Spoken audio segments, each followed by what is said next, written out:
grand journal de Télésignal.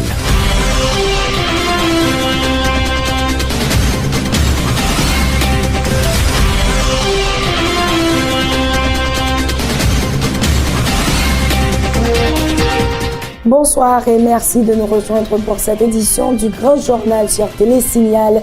Au sommaire, toujours pas d'entente entre l'exécutif et le législatif après 2 journées de discussion autour des prochaines élections. Le président Martelly dit s'accrocher à l'article 12 de l'accord d'El Rancho et présage le chaos si les élections n'ont pas lieu comme prévu cette année dans le pays.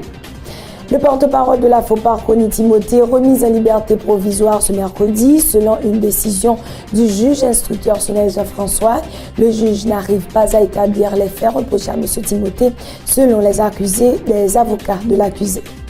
Fomila Valas réagit suite au communiqué du ministère de la Justice condamnant l'incitation à la violence faite par des hauts responsables du directoire du parti. Fomila Valas ne se sert jamais de slogan pour inciter à la violence, dément Antito Félix. Et puis le gouvernement se réjouit du fait qu'Haïti soit classé 8e dans le top 10 des États faillis pour 2013, selon le dernier rapport de l'organisation The Fund for Peace. Ce 5 juin ramènera la journée mondiale de l'environnement. À l'occasion, le ministère de l'Agriculture annonce un atelier sur la restauration de la productivité des sols en faveur des populations en Haïti. À l'étranger, Barack Obama a assisté ce mercredi aux cérémonies du 25e anniversaire des premières élections semi-démocratiques en Pologne et a apporté un soutien sans équivoque au président ukrainien. Et puis à Venise, 35 personnes, dont le maire, ont été interpellées dans le cadre d'une vaste enquête pour corruption et blanchiment d'argent. Ces informations et d'autres vous seront développées dans quelques instants.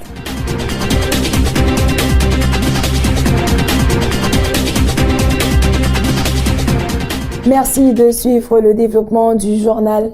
Contrairement à l'ambiance enthousiaste affichée mardi à l'issue de la première journée de dialogue entre l'exécutif et le législatif, la journée de ce mercredi était plutôt ponctuée de déception et de colère. Aucun accord concret n'est sorti des pourparlers ce mercredi. Le président Martelly impute l'échec des discussions au groupe des 6 sénateurs de l'opposition qui, indique-t-il, se sont montrés intransigeants au cours des négociations. Le chef de l'État estime avoir fait trop de concessions. Il se dit toutefois ouvert à d'éventuels dialogues en vue de dégager un consensus sur la formation du Conseil électoral provisoire. Le président Martelly était au micro de Enoch Ezekajou et de Jasmine Denis.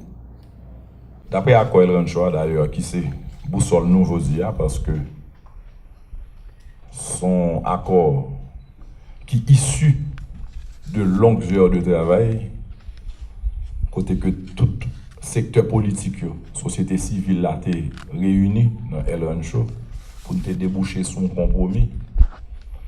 Je dit que je ne pas sortir de l'accord là. Donc dans ce sens, ça a changé 3 mondes. Je même que nous là déjà.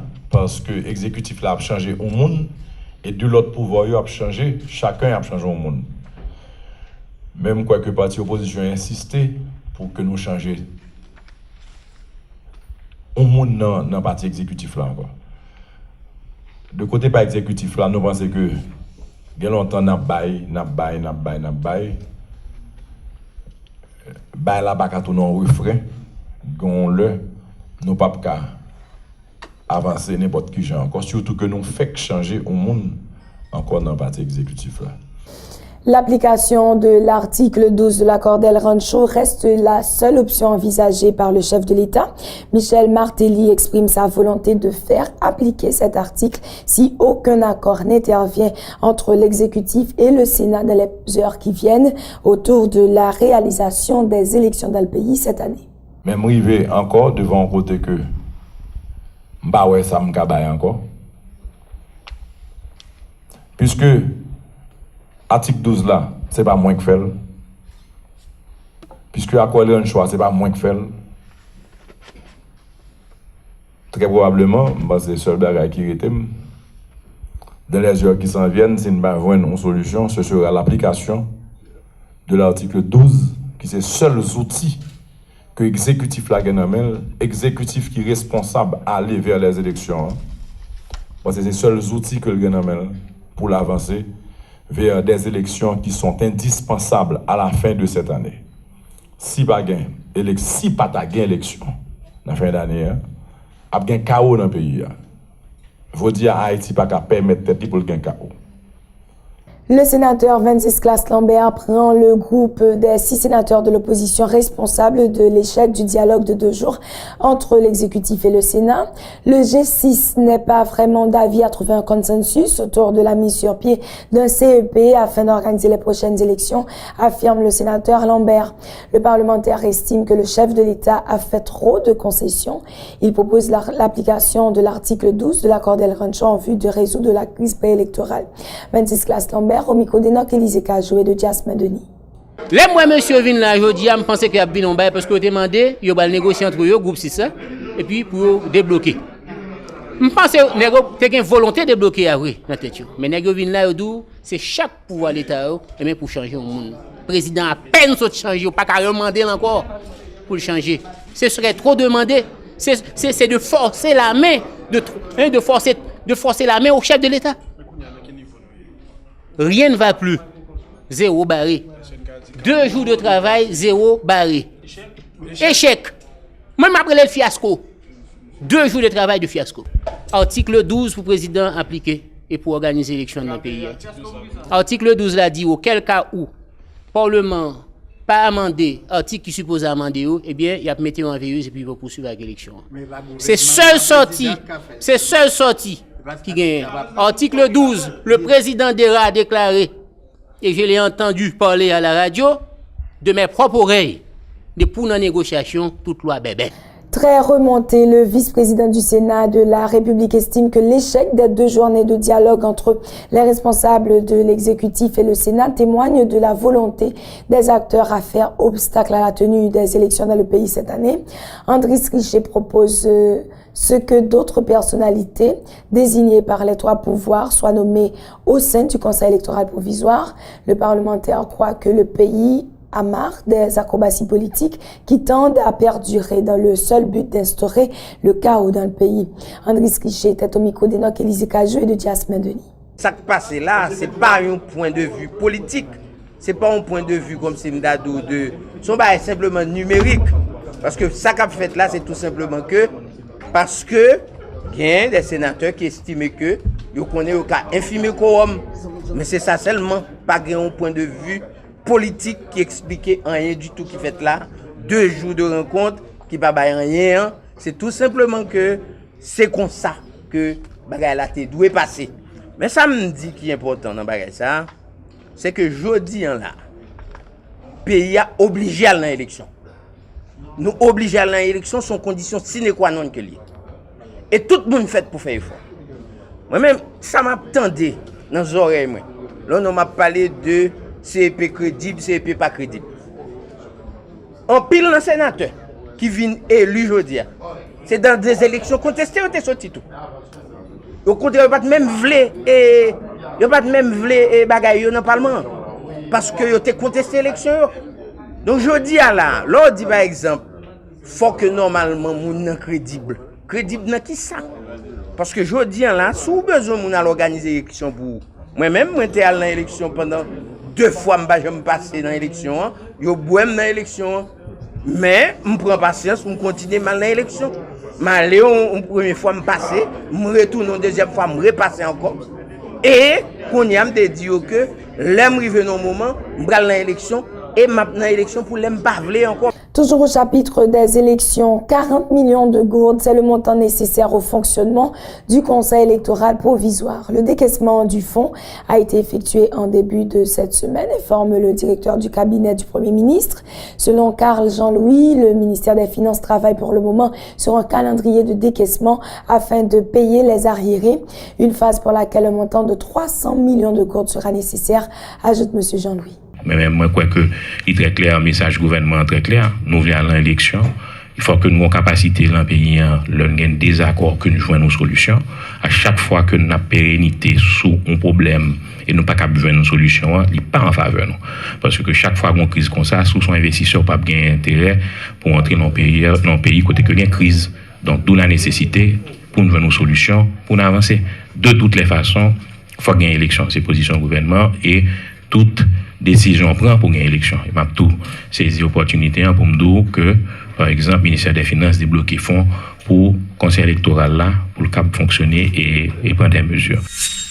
Nous l'avons annoncé en titre, le porte-parole de la Force patriotique pour le respect de la Constitution, FOPAC, Rony Timothée, a été remise en liberté provisoire ce mercredi, selon une décision du juge instructeur Sonel Jean-François. Selon ce qu'a indiqué l'un des avocats de l'accusé André Michel, cette libération s'explique par le fait que, premièrement, le juge n'arrive pas à établir les faits reprochés à M. Timothée, et deuxièmement, les défenseurs du militant politique ont fait valoir la preuve des irrégularités dans la procédure conduisant à l'arrestation de Rony Timothée. Maître Michel informe en outre que Rony Timothée ainsi que 2 autres militants, à savoir Assad Volsi et Biron Odigé, comparaîtront mercredi prochain par devant le juge d'instruction, toujours dans le cadre du même dossier. Il y a 2 raisons qui expliquent cette liberté.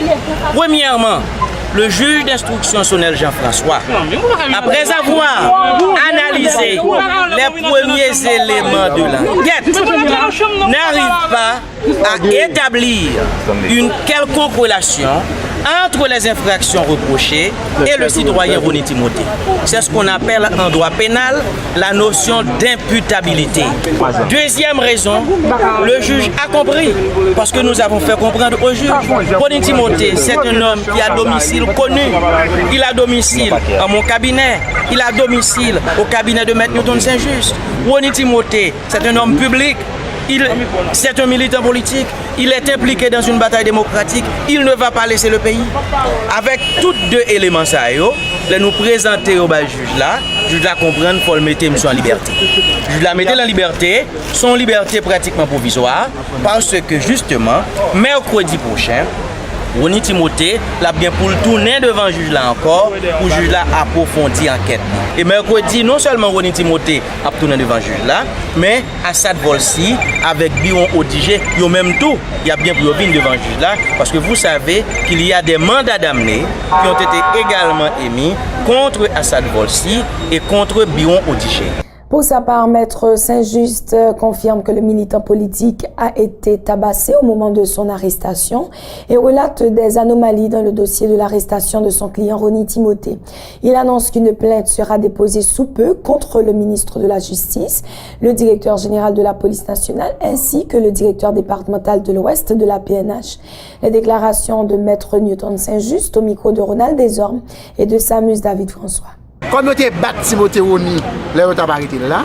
Comme il y a des gens qui ont porté plainte, qui viennent, imaginez-nous, plainte déposée le 7 mai, mandat d'amener à dater de 28 avril, et le ministre de la Justice a dit arrêter Timothée Rony pour des infractions qui étaient faites le 14 mai. Il dit que Jean-Renel Sano, son bon corps, il était bâton 4 depuis le 28 avril, il connaît que, eh bien, le 14 mai, mais ça qui a passé, donc ça veut dire que c'est eux-mêmes qui ont préparé tout ça qui est fait le 14 mai en termes de désordre dans le pays. Donc nous allons déposer plainte contre Jean-Renel Sanon, chef police à Godson Aurelius, et par raison Vladimir, Jonas André Vladimir par raison, qui est directeur départemental de l'Ouest, nous avons venir ici pour venir arrêter le monde. Nous allons déposer plainte contre toutes. Pour venir dire comment on fait arrêter un citoyen, ceci est grave. Ou bien il y a qui ont le mandat, mais tout signé, à opérer dans la rue, sans que nous ne connaissions qui dossier qui est dans le parquet, qui dossier qui est dans le cabinet de décision. Donc Timothée Rony est libéré, lui mal, lui juste. Il y a pour autant d'elle tout ce maintenant, je vais venir, les frères Florestal. Donc, Kounia nous était 21 prisonniers politiques dans la prison, nous avons bataille pour nous mettre au dehors et nous avons bataille tout pour que notre pays nous ne pas arrêter moun encore pour conviction politique. Rappelons que Rony Timothée a été arrêté le 17 mai dernier sur la route de l'aéroport, puis gardé à vue dans un premier temps au commissariat de Pétionville pour ensuite être déféré à la prison civile de l'Arcaël le 19 mai dernier sur ordre du commissaire du gouvernement de Port-au-Prince. Plusieurs chefs d'accusation ont été retenus contre Rony Timothée, dont incendie de véhicules, troubles à l'ordre public et actes de vandalisme lors de la manifestation de l'opposition organisée le 14 mai dernier. Nous enchaînons avec le ministère de la Justice et de la Sécurité publique qui a, dans une note datée du 3 juin 2014, exprimé ses préoccupations face à, je cite la note, des déclarations pour le moins incendiaires et violentes faites par 2 hauts responsables du directoire du parti Famille Lavalas, sans toutefois citer nommément ses responsables. Le ministère de la Justice dit déplorer que de hauts dirigeants d'un parti scandent au micro de la presse des slogans du genre « Nap maché prend yo ». Ces slogans à peine voilés, poursuit la note, avaient engouffré le pays dans des moments de violence et de tuerie au cours des 2 dernières décennies. Ces pratiques ne doivent plus refaire surface dans le pays, a indiqué le ministère de la Justice. Le MJSP en appelle au sens de responsabilité, de tolérance et de modération des responsables politiques en vue d'aider à la conservation de la paix et de la stabilité, clé du développement de tout pays, conclut la note du ministère de la Justice. Et réagissant suite à la publication de cette note du ministère de la Justice, Ancito Félix de la commission de mobilisation de Famila Valas a expliqué que le pouvoir en place a mésinterprété les récentes déclarations de Pacha Vobre, invitant les membres du parti Famila Valas à marcher pranyo, grenadier à la sauce qui mourit à Fayayo. Selon M. Félix, M. Vobre s'exprimait lors d'une rencontre privée au local du parti Famila Valas, qualifiant la diffusion de la vidéo sur le net d'infiltration politique. Ancito Félix a rappelé que le parti Famila Valas ne se sert jamais de slogan pour inciter la population à la violence. Pour Ancito Félix, c'est plutôt le Premier ministre qui a déjà utilisé le slogan « Maché Pranyo » lors d'une visite à Kinskoff. Les explications d'Ancito Félix, joint au téléphone par Tamara Oyongaro. Le président de la République a chanté Grenadier à la sauce, c'est quoi me pas de problème. Tout le monde content de chanter et le président de la République là qui a chanté Grenadier à la sauce. Bon, on est. Non, mais Ancito, là, nous pas dans chef l'État, et si chef l'État chante Grenadier à la soie, bon garanti que devant des journalistes là, qui demandent des détails, sous ça, il dit Grenadier à la soie, ça qui mourit à faire, mais là, nous considérer, une structure tant que Famila Valas, qui ont même des alliés ou bien des monde qui toujours attachés avec pouvoir ça, les défendre pouvoir yo, les déployer force yo dans la rue signe là qu'on visible, gade nèg qui dou les défendre pouvoir Aristide 5 ans tout ça que pas vle bois poison, 3 journées fait noir, l'on lever de matin qu'on voit toute Port-au-Prince à flamme tout noir et ça oui, c'est inquiétude ça, on font ti remonter période 2003-2004 et puis n'a pas essayé comprendre. Bam ton bagay Tamara. Non, s'oublier 2003-2004, pas de problème n'a pas avancé. On fait considération. Et nous, Famila Valas, pas partisans violents. Non, Ancito, s'oublier 2003-2004, on fait considération. Maintenant, ça n'a pas assisté, je veux dire, c'est continuité, vaste complot qui était toujours fait contre intérêt pays, contre intérêt masse, contre intérêt peuple haïtien. Même parce qu'on peut ça qui débat nous. 29 septembre 1991, rapport où l'État sanguin criminel côté sans plusieurs milliers et de innocents découlés, même parce qu'on complot ça qui devine bas nous coup d'État kidnapping de 29 février 2004 là, c'est l'Innodia qui a continué d'ailleurs, pas oublier, complot ça visé même à attaquer intérêt peuple là, c'est ça qu'il faut vous dire, pour notre démagogique qui sortit justement pour attaquer et Famila Valas qui représentait intérêt peuple haïtien. Donc c'est ça. Et nous, je comprends. Heureusement, le peuple haïtien lui-même, lui comprend ça, parce que pas oublier, le peuple haïtien, bon, certainement, mon cap dissolve les deux. Un nouveau regroupement politique a vu le jour ce mercredi à Port-au-Prince. Il s'agit de FOST Pepla, composé de 28 organisations sociopolitiques issues de divers départements du pays. Lors d'une cérémonie pour présenter officiellement la formation, le président Jean-Palem Mathurin dit compter sur les secteurs vitaux, la jeunesse et les femmes pour changer le visage du pays. Selon lui, la corruption sous toute forme représente l'un des handicaps majeurs du développement d'Haïti. L'un des objectifs du dit regroupement est de conquérir le pouvoir par les urnes, à en croire les responsables. Jeunesse là, il y a un pile frustration. Souvent, il n'y a pas même une place dans l'école quand il doit apprendre un métier. Et il n'est pas capable d'apprendre un métier le main, ça l'a souhaité faire. Et là où elle joue un métier, ou bien là où ils font sacrifice pour aider, payer l'école là, là elle finit travail, même s'il y a un papier à la main, là elle finit apprendre, même s'il y a un papier à la main, il n'y a pas qu'à travailler. Ça, jeunesse là, très frustrée, et jeunesse ça, prête pour l'exploser à chaque fois. Mesdames, il y a un pile d'humiliation à subir dans la société. Parce que nous marchons sur eux trop, nous exploitons eux trop, et nous humilions eux trop. C'est même humiliation ça, on a payé nous. Et c'est petit, nous, c'est seul que nous y tout. Entrepreneurs, accepteurs privés, y a passé en pile tribulation. Yo pas qu'à jouer une bonne condition pour le travail, pour produire richesse, pour créer emploi et pour moderniser le pays. Ça si nous fait politique, nous pas qu'à indifférents vis-à-vis de yo parce que au final, faire politique, c'est faire de façon à ce que ou inspirer moun comment pour transformer le pays, comment pour améliorer les conditions de la vie moun et comment pour promouvoir le pays dans la concurrence qui vient dans le monde là. Notons que plusieurs personnalités ont pris part à la cérémonie, dont le député Jean-Dolbert Alexis, l'ex-commissaire du gouvernement Jean-Renel Senatus et l'avocat Aviol Fleurin. Autre point à cette édition, le directeur du cabinet du Premier ministre a réagi sur le dernier rapport de l'organisation de Fund for Peace, dans lequel Haïti est classé 8e dans le top 10 des États faillis pour l'année 2013. Nous n'avons pas régressé, au contraire, nous avons progressé, eu égard aux efforts consentis par le gouvernement dans plusieurs domaines, a déclaré Carl Jean-Louis. Toutefois, le gouvernement doit améliorer ses services au niveau de l'immigration, de l'accès à l'eau potable, entre autres.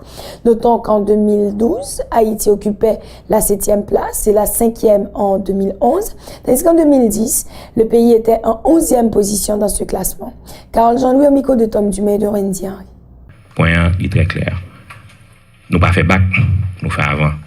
Peut-être que nous comprenons que nous doit le premier dans le classement, ça, c'est pas ça l'idée. C'est descendre pour descendre, tout le temps descendre, c'est améliorer, la première chose. La deuxième chose, dans la presse surtout, tant au niveau national qu'international, des fois, on nous fait sortir, mais nous ne pas prendre le contexte. Donc, des besoins font point sur ça, ça fait moins distribuer rapport nous 2010, 2011, 2012, 2013, pour nous, progression que Haïti fait. Parce que l'heure sortie, et titre qui sortit, c'est comme si pas gagné, rien qui réglé, n'a progressé. Or, c'est pas faux. Donc, au contraire, c'est faux. C'est que, point que me fait passer de dire là, position gouvernement, c'est que, là, nous dit que il y a une amélioration qui fait, mon l'autre rapport qui sorti, qui montrait que nous voulons sortir de 10 premières. Donc, nous sommes 5, nous 7, nous 8, nous souhaitons l'année prochaine, nous 15e, nous pas 10e. Troisième point que me faire, c'est que, pays qui fait partie de l'État faillite là, remarquez, et nous avons fait analyse ça, ce sont des pays actuellement où on choc là-dedans. Soit où il y a un tremblement de terre, soit où il y a une guerre, soit où il y a une déstabilisation politique. Donc, en Centrafrique, on a un bagage qui rive. Donc, nous-mêmes, on n'a pas amélioré, d'où la nécessité pour que tout le monde travaille pour stabilité, parce qu'on est pour que tout pays qui a indice, a une stabilité là-dedans. Le Premier ministre a laissé le pays ce mercredi à destination de Boston, Massachusetts, aux États-Unis. Le directeur de cabinet de Laurent Lamotte, qui en a fait l'annonce, précise que le chef du gouvernement aura à intervenir dans le cadre d'une conférence organisée par le groupe Haiti Funders à Harvard University. Selon Carl Jean-Louis, le Premier ministre s'entretiendra notamment avec le Dr Paul Farmer dans la perspective de l'implantation d'un programme de santé communautaire et des responsables de la dite université. Dans Boston, le Premier ministre, avec aide, avec support et accompagnement de professeur Paul Farmer, nous allons discuter, le Premier ministre va discuter avec d'autres experts tout pour voir comment pour nous lancer un autre programme santé sous question pharmacie communautaire. Et réflexion par le fait. Et il y a plein de monde qui est intéressé, qui veut Haïti coup de main dans l'initiative ça. Donc, son plateforme de plusieurs organisations qui déjà dans Boston, Cap Vini, pour faire une séance de travail pour le ministère sous ça, pour voir qui appuie à bail à travers le programme ça, que nous devons toujours voulu qui parle d'une autre initiative sociale que nous les fait et dans les mois à venir. Dans MIT, pour le ministère, pour rencontrer et autorité dans MIT, parce que nous avons déjà lancé une collaboration avec le ministère de l'Éducation nationale et qu'on y a là en juin, et du 26 au 28 juin, et nous allons gagner Sloan University et Cap Vini qui est dans MIT, Cap Vini faire une formation dans le cadre de programme de renforcement de capacité des institutions haïtiennes que le Premier ministre a lancé et réformes que nous avons fait. Pour la première fois en Haïti, une formation pour les cadres de l'administration publique en leadership. Et l'équipe ça a privé en Haïti le 23. Et son programme qui est un programme continu. Donc, on a lancé à partir du 26. Il a fait 3 jours de formation Mais nous allons discuter pour le programme, ça, son programme qui continue et son programme qui est institutionnalisé. Soulignons que le Premier ministre haïtien se fera accompagner entre autres de Florence Uberval-Guillaume, ministre de la Santé publique, de Nesmi Maniga, ministre de l'Éducation nationale, et de Charles Jean-Jacques, ministre des Affaires sociales et du Travail. Autre point à ce journal, le président du conseil exécutif intérimaire de Terrier-Rouge dans le département du Nord-Est, Steven Charles, aurait pris la fuite. Monsieur Charles aurait détourné 1 500 000 gourdes des fonds de la mairie. Selon les informations recueillies sur place, le député de la circonscription aurait aidé Steven Charles à s'échapper. L'unité de lutte contre la corruption a déjà été alertée. Des détails avec notre correspondant Eddie Michel depuis Fort-Liberté. Mairie Terrier-Rouge qui a connu un moment assez difficile, journée aujourd'hui, ça arrivé, c'est à cause que le président commission exécutif intérimaire Terrier-Rouge et M. Steven Charles, nous apprenons que lui-même l'État disparaît tant qu'on s'est coup d'éclair avec près de 1 500 000 gourdes et pour la mairie, côté que lui-même est obligé de quitter le pays. Et l'information qui vient de nous, fait qu'on est que c'est un député qui a facilité magistrat Jean-B Fontière pour l'aller dans l'autre pays, côté lui-même, l'a réfléchi. Situation ça crée un pile panique dans le niveau communautaire rouge. Après situation ça qui finit éclaté, côté que nous dans Terre rouge pour nous chercher qu'on ait qui ça information exactement. Parce que certains magistrats, on a parlé là, lui-même, lit pas en Haïti d'après information, et ça fait en pile par l'empile jusqu'à ce que c'est l'air en après là qui lui-même a passionné intérim pour comment on est capable de la face avec le Terrier Rouge. Nous avons parlé avec sénateur Rex Pierre, lui, sous même dossier ça, comme Terrier Rouge même, il dit jusqu'à présent, il y a une information que lui-même, lui, pour qu'on gagne. Mais celle qui est important, c'est que gagne ULCC, on peut le mettre sous dossier pour capable de donner bon gens enquête, pour comment on est capable de faire bon gens lumière sous dossier ça. Nous essayons pour me signer un député Terrier Rouge là, M. Kenan Jean-Pierre, parce que nous avons de très bonnes relations avec le président commission exécutive intérimaire Terrier Rouge là, mais nous pourrons pas besoin pour qu'il soit capable de nous et quand ça passe dans le dossier ça exactement, mais il faut nous avoir un pile panique qui crée dans le niveau communautaire rouge, il y a pile monde qui dit pas de penser ça et au moins des pouvoirs en place pour capable d'agir dans le dossier ça, comme du monde qui va en pile tête chargée dans le terrain. Nous l'avons annoncé en titre, ce 5 juin ramènera la Journée mondiale de l'environnement. À l'occasion, le ministère de l'Agriculture annonce la tenue d'un atelier sur la restauration de la productivité des sols en faveur des populations en Haïti, les 4 et 5 juin 2014. Selon le ministre de l'Agriculture, Thomas Jacques, cet atelier va permettre à l'État haïtien de faire le point sur les différentes interventions réalisées par les ONG et les partenaires du ministère de l'Agriculture sur la gestion des bassins versants. Thomas Jacques est au micro de Enoch Kajou et de Jasmine Denis. Jeudi, c'est un jour où on a fait un atelier sur la restauration des sols d'Haïti. Et c'est le ministère de l'Agriculture, le ministère de l'Environnement, le ministère des Travaux publics, et donc le gouvernement, et qui joue un appui de l'ambassade de France qui permettent que nous réalisions 2 journées d'atelier. 2 jours d'atelier, c'est pour nous réfléchir sur l'expérience que nous faisons dans la gestion sol dans le pays.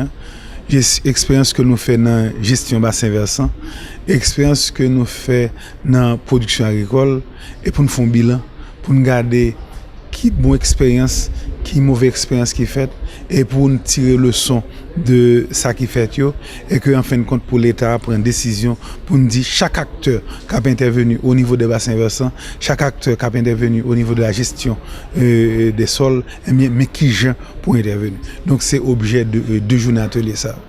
Parlons à présent de la signature d'un protocole d'accord de partenariat entre la Société financière haïtienne de développement SA, Sofides, et la Chambre de commerce et d'industrie d'Haïti hier mardi. Pour Franz Bernard Crane, président du conseil d'administration de la Sofides, cette entente va permettre à l'institution d'offrir la gamme de produits et services déjà disponibles à Port-au-Prince aux partenaires de la Chambre de commerce présents dans les autres départements géographiques du pays. Les explications de Franz Bernard Crane au micro d'Enoch Élisée Cajou et d'Yvon Saïd.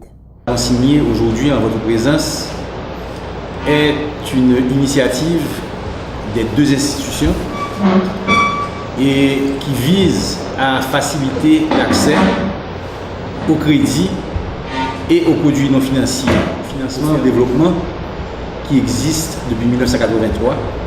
Ça fait donc 30 ans, bientôt 31, que nous existons Et nous avons financé plus de 1600 entreprises dans le pays. Et nous leur offrons en plus des facilités de crédit, des facilités de formation.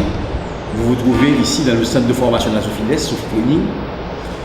Nous leur offrons également des facilités leur permettant de préparer des plans d'affaires et d'organiser, de structurer leurs services d'information et de gestion, c'est-à-dire en particulier leur comptabilité. Didier Fils-Aimé, président de la Chambre de commerce et d'industrie d'Haïti, salue la signature de l'accord de partenariat avec la Sofides. L'homme d'affaires estime qu'il sera d'un apport important pour les membres de la Chambre de commerce. L'accès au crédit, moteur de développement économique, sera facilité grâce à cet arrangement, a fait savoir Didier Fils-Aimé. Quand on parle d'accès au crédit, bien sûr, comme M. Kram vient de l'exprimer, le crédit a plusieurs composantes. Le crédit, ce serait peut-être une résultante de plusieurs composantes quand quelqu'un présente un dossier.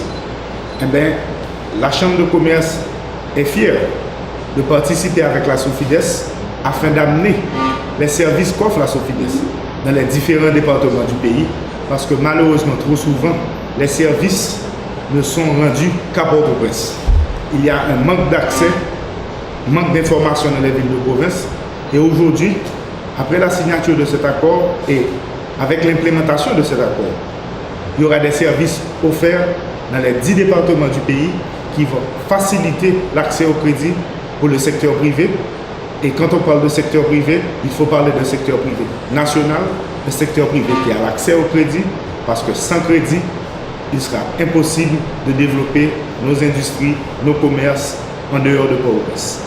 Et j'aimerais aussi dire que l'une des raisons qui nous ont incités à ce partenariat avec la Sofides, c'est la question de formation et d'assistance technique. M. Kran a touché le point. Très souvent, les entrepreneurs, même s'ils ont de très bonnes idées, ils ne sont pas encadrés, ils ne connaissent pas toutes les composantes, comment faire un plan d'affaires correct. Et à travers la Sofides, ils vont trouver ces compétences et ils pourront avancer. Et à ce moment, quand ils recevront le financement, il y a une plus grande garantie que leur projet va aboutir et qu'il y aura une réussite. Dans l'actualité internationale, ce mercredi, Barack Obama a assisté aux cérémonies du 25e anniversaire des premières élections semi-démocratiques en Pologne. Le président américain s'est affiché aux côtés des dirigeants de l'Europe de l'Est et a apporté un soutien sans équivoque au président ukrainien. Plus de précisions avec nos confrères d'Euronews. Le président américain aux côtés des dirigeants d'Europe de l'Est. Barack Obama assistait ce mercredi à Varsovie aux cérémonies du 25e anniversaire des premières élections semi-démocratiques en Pologne, des élections qui allaient ouvrir la voie à la chute du communisme. Mais sa présence avait une portée particulière en raison de la crise en Ukraine. Le président américain a invoqué le traité de l'Atlantique Nord pour rassurer ses alliés de l'OTAN qui s'inquiètent de l'attitude russe dans la région. L'article 5 est clair, a-t-il dit. Une attaque contre un des membres constitue une attaque contre tous. En tant qu'alliés, nous avons un devoir solennel, une obligation résultant d'un traité, c'est de défendre votre intégrité territoriale et nous le ferons. Nous sommes ensemble maintenant et pour toujours. Votre liberté est aussi la nôtre. La Pologne ne restera jamais seule. L'Estonie ne restera jamais seule, la Lettonie ne restera jamais seule, la Lituanie ne restera jamais seule, la Roumanie ne restera jamais seule. Le président américain a apporté un soutien sans équivoque au président ukrainien fraîchement élu Petro Poroshenko, dénonçant au passage le comportement du Kremlin. Les grandes nations ne doivent pas s'en prendre aux plus petites ou imposer leur volonté avec des armes ou par le biais d'hommes masqués prenant le contrôle de bâtiments.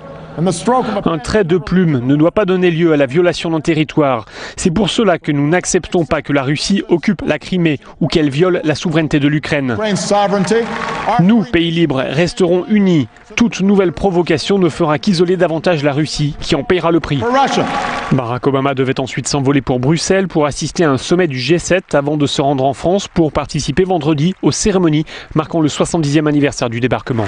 Ce mercredi, des talibans ont mis en ligne la vidéo montrant la remise d'un sergent à l'armée américaine dans une région de collines près de la frontière afghane avec le Pakistan en échange de 5 activistes emprisonnés à Guantanamo. Des détails avec ce reportage de Renaud. Les talibans ont diffusé ce mercredi une vidéo montrant la libération de Bo Bergdahl, ce sergent américain qu'ils détenaient depuis 2009. On y voit le groupe d'insurgés entourant le soldat. Ils attendent l'arrivée d'un hélicoptère qui vient récupérer le jeune homme.